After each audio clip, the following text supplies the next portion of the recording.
This is the plaintiff, Trinice Andrade. She says she bought a car from the defendant who told her it only needed an oil change. She realized she was buying a car with 160,000 miles on it and knows it wasn't a Rolls Royce, but she was taken advantage of because the thing wouldn't even pass inspection. Bottom line, she had to put a whole heap of money into the car and wants to be reimbursed the $2,001.20 she's put out.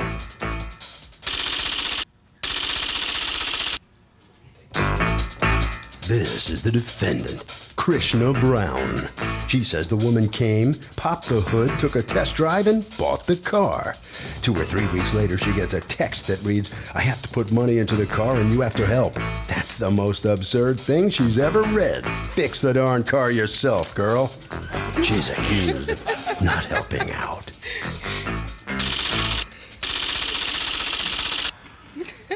Douglas. Okay, Trinice Mm-hmm. Andrade, you are suing Krishna Brown for $2,001.20.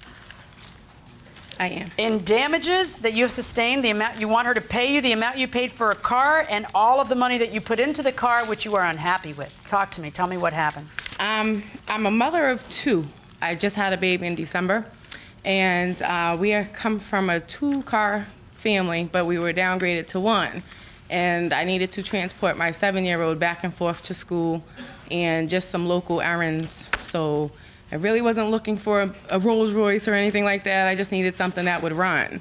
So I had looked for a car, and I had found an ad on Craigslist that had said 1998 Nissan Sentra, good condition, no problems, needs oil change ASAP. I answered the ad. I emailed her. She emailed me back. Where are you from? Quincy, Mass. Okay, and that's where the car was? Yes. Okay, go ahead. Cosmetically, the car was in good condition. We took a test drive. The brakes were gone. How old was this car? It's a 1998. Okay. The brakes were A gone. 1998? Nissan Sentra. Okay, go ahead. The brakes were done. They needed to be replaced, but that's wear and tear. The mirror, drive side mirror needed to be replaced. That was fine. Like I said, I didn't need it other than to go local. Okay, and this was your car? Mm-hmm. And you'd had it how long? Almost a year. Was there anything else wrong with it? Not that I really know of. I knew that there was an oil change because it went over. The meter had a little sticker. And when I first bought the car, there was a few problems, but I put about almost $500 into the car already. But okay. So do you have paperwork from this sale? From this sale? Yeah. We didn't do a bill of sale. You didn't do a bill of sale. All right. I have a registration. I also have the deed that they sent me after. Okay, so go ahead. So, when do you start having problems after you buy the car? I got the car home. The car stayed parked until the parts came in because the inspection sticker So how long was it parked? 1 week. And the inspection sticker was expired, so you couldn't ride the car. Okay. So I brought it down to the mechanic, and he pretty much, that was on the 8th of March, I think. And he pretty much laughed at me. He said, "This car's not worth it." He says the tire rods were gone. There was a leak in the suspension system. There was also... Do you have anything from that mechanic? Sure do.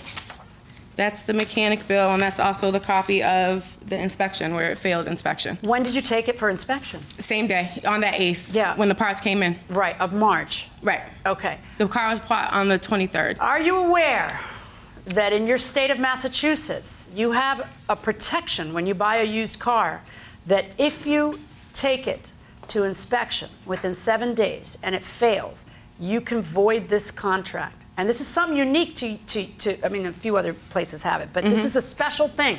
Most places, the vast majority of places, used car, private party, as is, get lost. But you have a special lemon law. protection. But your protection is to get it inspected within 7 days. And you got it inspected within 14. Why? So is this plaintiff out of luck with this car? Absolutely. Why? Caveat emptor, you have to go in knowing that. That means buyer beware. I mean, you get what you pay for. You're gonna get a 14-year-old car, you're gonna have problems with it. Fair enough. Going inside the courtroom. Not even 14, like past 14, but 17 days. 17, yeah, it was 17 minus days. the weekend. But why? Did you know or you didn't know? No, actually, I was told to order the parts and bring it all down at one time. Right, but you didn't know the law. Well, I knew there was a 30-day lemon law, but I didn't know that I know there was that a 7-day, even better than lemon. I didn't know it was. Because all you have to do is to be able to show that the repairs are more than 10% of the purchase price, and boom. Right.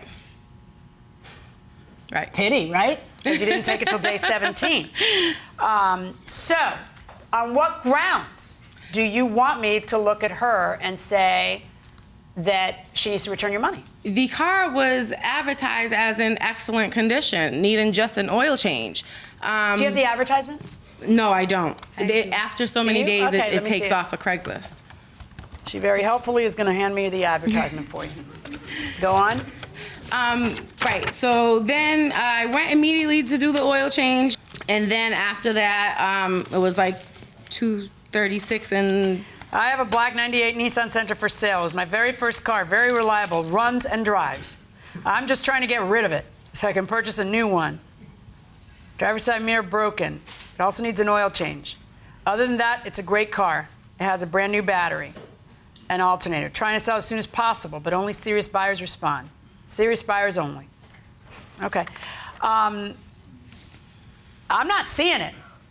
Like how it is that you can miss the deadline your state gives you and then say, so you're going to have to show me, because even in all the other states that don't have that protection that your state gives you, you can void even an as-is sale if you can prove that she deceived you, that there's some fraud, that she lied about something. So what does she lie about?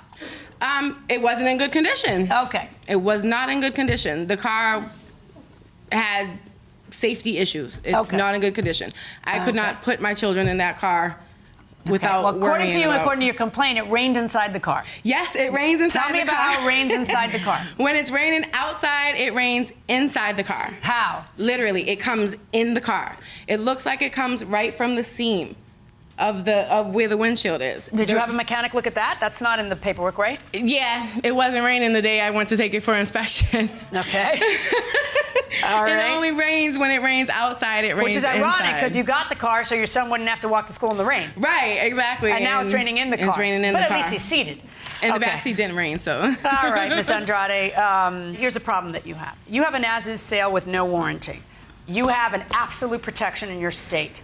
All you got to do is get it inspected within 7 days. You failed to do that. You got it inspected on day 17. And you want me to give you the protection that you lost by not meeting the deadlines. And I can only do that under one circumstance, if I find that she committed a fraud on you. That means she knew about a problem and didn't tell you about it. I can't help but notice that you don't even on day 17 say anything about it raining inside the car. So based on what I've heard, I'm going to rule in favor of Ms. Brown. Sorry. All right, hold on right there. Defendant has won this verdict, and so the plaintiff comes out empty-handed. Are you kidding me? I feel the same way. You didn't have it inspected before you bought it? Well, actually, what happened was, in order to move the car, it had to be registered and insured. So I went and did all that, and then ordered the parts first instead of going straight in. So that's a no? That would be my mistake. No. Okay, I hope you learned your lesson. Head right down this way. All right, so come on in here. And she said it rained when it rained. It rains inside the car. Come on. I had no problem with any raining inside of the car because, you know, I wouldn't be driving it. I would have put it down. Like, You would have? Mm-hmm. You would have told her about something like that. I sure would have. So you never had any problems with this car? Yeah, I had to get a new alternator, new battery. My windshield wipers didn't work when I first bought the car. Whatever you knew was wrong with it, you told her about all? Yeah, every everything. single thing? Every single thing. Mm-hmm. And she test drove it. She popped the hood. She inspected the whole car. She's a great mechanic. Harvey? The bottom line here, when you buy a car from a private party, unless you can prove fraud, some kind of a material misrepresentation, you are out of luck.